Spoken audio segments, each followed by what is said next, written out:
Secular Gujarat ન્યૂઝમાં આપનું સ્વાગત છે।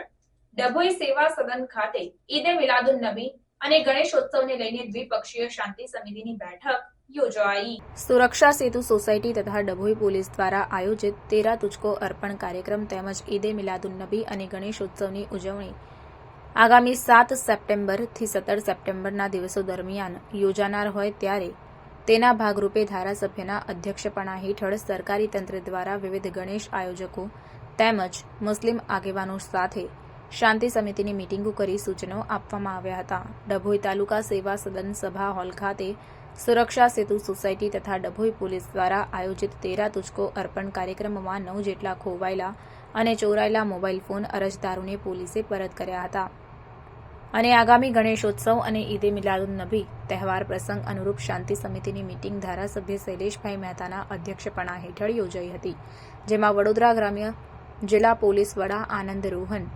પીઆઈ કે.જે. ઝાલા, મામલતદાર ડી.વી. ગામિત, નગરપાલિકા પ્રમુખ બિરેનભાઈ શાહ, શહેર તાલુકાના વિવિધ ગણેશ મંડળોના પ્રતિનિધિઓ, હિન્દુ મુસ્લિમ આગેવાનો મોટી સંખ્યામાં ઉપસ્થિત રહ્યા હતા। પીઆઈ કે.જે. ઝાલાએ ઉપસ્થિત તમામનું શાબ્દિક સ્વાગત કર્યું અને ત્યારબાદ જિલ્લા પોલીસ વડા આનંદ રોહને જણાવ્યું કે ગણેશ વિસર્જન યાત્રા અને મુસ્લિમોના ઈદે મિલાદુન નબી જુલુસ દરમિયાન બંને તહેવારો સારી રીતે શાંતિપૂર્વક અને કોમી એકલાસ ભર્યા વાતાવરણમાં ઉજવાય તેમ જણાવ્યું હતું, જ્યારે કે ધારાસભ્ય શૈલેષભાઈ મહેતાએ ગણેશ વિસર્જન યાત્રા અને મુસ્લિમોના ઈદે મિલાદુન નબીના જુલુસ આ બંને તહેવારો શાંતિપૂર્વક ઉજવવાની અપીલ કરી હતી। 13 તુજકો અર્પણ કાર્યક્રમ દરમિયાન ખોવાયેલા અને ચોરાયેલા 9 જેટલા મોબાઈલ ફોન અરજદારોને પાછા આપવા બદલ પોલીસની કામગીરી અંગે અભિનંદન પણ પાઠવવામાં આવ્યા હતા। પોલીસ દ્વારા યોગ્ય અને પૂરતો બંદોબસ્ત ગોઠવી વિસર્જન યાત્રા અને જુલુસ નિર્વિઘ્ને પૂર્ણ થાય તેવી આશા વ્યક્ત કરી હતી। Reporter Sarfaraz Pathan, secular Gujarat news, Dabhoi. તારીખથી ગણેશોત્સવ અને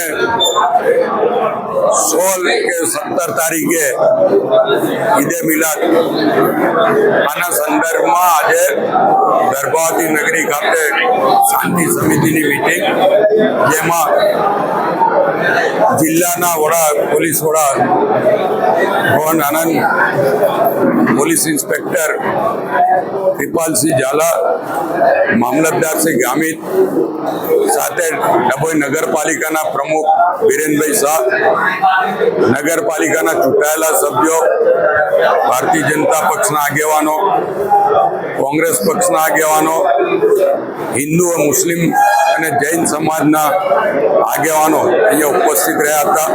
સાથે જ ગણેશ ઉત્સવ જે લોકો ગણેશ ઉત્સવ મનાવે છે તમામ યુવક મંડળના આગેવાન કાર્યકરો પણ હતા અને કેવી રીતે ગર્ભાવતી નગરીની સંસ્કારિતા જળવાઈ રહે અને હજુ પણ વધુ સંસ્કારિતા નીકળી ઉઠે એ પ્રમાણે આ બંને તહેવારો ઉજવાય એના માટેની ચર્ચાઓ થઈ છે અને પોલીસને ઓછામાં ઓછું કામગીરી કરવી પડે એ પ્રમાણે સહકાર આપવાનું તમામ લોકોએ અહીંયા કબૂલ્યું છે, ત્યારે હું તમામનો આભાર પણ માનું છું અને ગર્ભાવતી નગરી છેલ્લા 7 વર્ષથી એવો કોઈ બનાવ બન્યો નથી કે કોઈ તકલીફ ઊભી થાય, ત્યારે આગામી દિવસોમાં પણ છેલ્લા 7 વર્ષથી જે રીતે તહેવારો ઉજવાયા છે એવી રીતે જોરશોરથી ઉજવાશે અને ગર્ભાવતીનું નામ રોશન થાય એ પ્રમાણેના જ તહેવારો ઉજવાશે એવી અત્યારે ખાતરી આપી છે। આપને ખ્યાલ છે કે ટૂંકા સમયમાં આપણા ઈદે મિલાદ અને ગણેશ વિસર્જનનો તહેવાર યોજવામાં આવનાર છે અને આનો ભાગરૂપે અમે લોકો જિલ્લાના જુદા જુદા વિસ્તારોમાં, પોલીસ સ્ટેશન વિસ્તારોમાં, તાલુકા વિસ્તારોમાં જઈને પબ્લિક સાથે મિટિંગ કરી રહ્યા છીએ કે બંને જે તહેવારો છે ખૂબ જ એકલાસનો માહોલમાં યોજવામાં આવે અને કોઈપણ જાતનું કાયદા અને વ્યવસ્થાનો પ્રશ્ન ન ઉદ્ભવે એના અનુસંધાને આજ ડભોઈ ખાતે અમે લોકો શાંતિ સમિતિની મિટિંગ કરનાર છીએ, એમાં માનનીય ધારાસભ્ય પણ ઉપસ્થિત રહેનાર છે અને બીજા અધિકારીઓ પણ એમાં જોડાવનાર છે। સાથે સાથે 13 તુજકો અર્પણ કાર્યક્રમનો પણ અમે લોકો અહીંયા આયોજન કરવામાં આવનાર છીએ, જેમાં 10 જેટલા લોકો જેનો મોબાઈલ ખોવાઈ ગયા હતા એને મોબાઈલ ડિટેક્ટ કરીને ગોતીને એ લોકોને સામેથી કોન્ટેક્ટ કરીને અમે લોકો પરત આપવાના છીએ। આના અનુસંધાને શોર્ટ ટાઈમમાં અમે લોકો પબ્લિક આગેવાનો સાથે મિટિંગ કરાવવાના છીએ। સમાચારોની અવનવી અપડેટ્સ માટે જોતા રહો સેક્યુલર ગુજરાત ન્યૂઝ। સાથે સેક્યુલર ગુજરાત ન્યૂઝ ચેનલને લાઇક, શેર અને સબસ્ક્રાઇબ કરો અને બેલ આઇકોન દબાવીને સમાચારોની ઝડપી માહિતી મેળવો.